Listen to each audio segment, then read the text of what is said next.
Alright, so if you haven't realized by now, you're probably thinking, oh my god, Beautiful Soup is vast. And trust me, that's true. There are tons of ways you can filter down through that tree. There's concepts like siblings, next elements, previous elements, going back and forth, stuff like that. Except I won't be covering everything because, there are things that you don't really need to know, things that are way too complicated. So I'll stick with, stuff that we've already covered. So the next concept and the next item in the list of Beautiful Soup is searching, okay? So how do we search through this module? By now we have learned that, hey, we can drill down stuff like that, except why even drill down? Why not directly search and find for the specific HTML tag we're looking for, right? It's gonna save us a ton of time and we don't have to drill down. So this is the concept of filtering, right? So the find all. I think we've talked about it in a previous lecture, but let's go ahead and cover some use cases with the find all function. So the first one, again, would be soup.findAll, and then you pass in what do you want to find. So let's say I want to find all the p tags. Okay, hit enter, you get all these different p tags, right? So this p tag over here, this p tag over here, and another one over here. We have 3 p tags, right? And it returned us an array in which we can iterate through that. That's pretty cool. Let's go ahead and try one more. Soup.findAll. Let's do a tags. What do we get? We have a class sister, ID link 1, a class sister, ID link 2, and ID link 3. So pretty neat. Now let's say I told you, hey, I don't want you to find me all these different a tags. I want you to find me the one which has the ID of link 2. Okay? And you're like, okay, sure, that makes sense. How do I do that? Well, what you can do is you can easily say soup.findAll, and then you can pass in the parameter ID is equal to whatever the ID was. So our ID, let's say we're searching for link 2, right? All we have to do is say ID is equal to link 2. And we get empty. That's because I made a mistake here. It's actually supposed to be, you're not supposed to put ID and the equal sign in the quotation marks. So ID is equal to link 2. If you hit enter, we get, ta-da, the link 2. Now let's say you had a p tag which had the ID of link 2. So you had a paragraph which had the ID of a link 2, and you had an anchor tag which had the ID of a link 2. And I told you, I don't want any paragraph tags, I only want the anchor tag.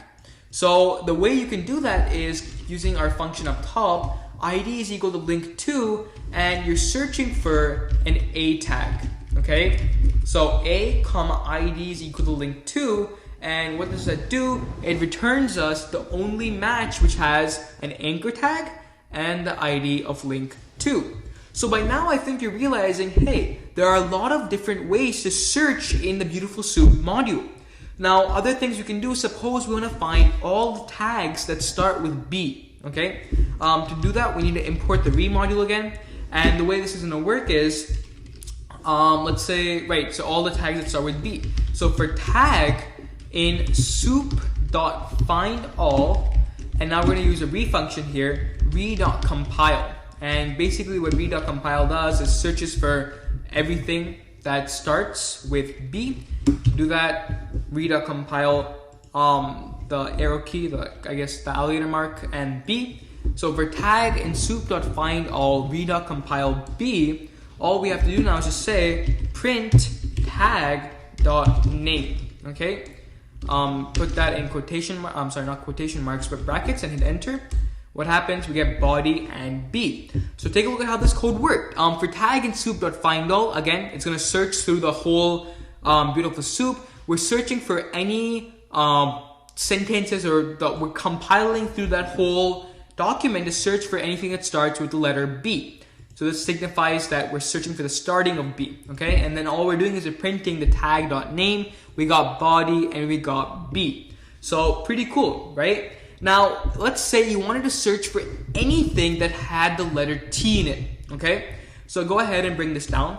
And if you want to search for any tag which starts or has the letter T, what you do is you remove the alligator sign and just type in T. So for tag in soup.findAll, read.compile t, print tag.name, hit enter, we get HTML and title. As you can see, the T in HTML is in the middle, whereas the two T's in title are in the beginning and the middle. So it basically searches for any word which has the letter T in it. Okay? So again, there are many different ways that you can search through a Beautiful Soup document, right? We've talked about a few. Let's go ahead and cover maybe one or two more. Again, like we have done before, let's say you want to search for the title, right? So soup.findAll, and then you can just search for the title. So again, a very simple usage like we've talked about. You can get the title as well. Again, let's see. So we've learned about searching via an ID. You can search via a class again. So soup.findAll. Let's say I want to get the class equal to sister. Okay, hit enter. Does that work? No, it doesn't. So I guess you can only search by ID. You can also search by Href. So soup.findAll.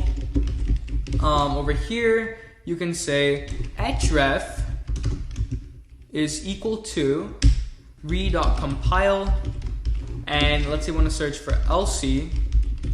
Okay, hit enter. There we go. We get the first one. A class is equal to sister. Href is equal to blah blah blah / Elsie. Okay, and you can also then specify the ID as well. So you can say soup.findAll this, and then comma ID is equal to link 1. So that will completely make sure that it's the first A. Okay, so I'm gonna end this lecture here. Again, there's quite a lot of ways you can search through a Beautiful Soup module. Let's go ahead and recap. We learned about the findAll function. We learned how to search with IDs. We can specify what the ID is equal to. We learned about the read.compile function that searches through the whole document for either a word or a sentence starting with the letter B. And then we can search the whole document for any word that starts with the letter T. Okay? Actually, you know what? Let's go ahead and bring this down. Bring this down. And instead of saying print tag.name, let's go ahead and print out tag and see what happens. If you hit enter, it returns you the whole thing. And why is that? Because the body... Okay. I'm sorry, guys. So take a look at this. We did for tag and soup.findAll, read.compile, and then the uppercase B. And what that did is we got the whole tag. Okay, I'm sorry, it wasn't the specific word. Tag.name gave us the specific word, but by calling this read.compile uppercase B, we can get the entire tag. So if we did read.compile body, we would get the body tag, stuff like that. But anyways, awesome job. We talked about using the Href as well, so we can search for specific things in the link.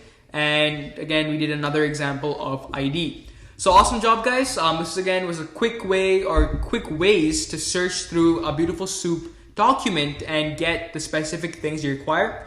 I think by now you should have a good idea of this is how Beautiful Soup module works. This is how I search through it. This is how I drill down. And I think we're ready to drill down now, or actually get some information out. So in the next lecture, we'll work with a weather website.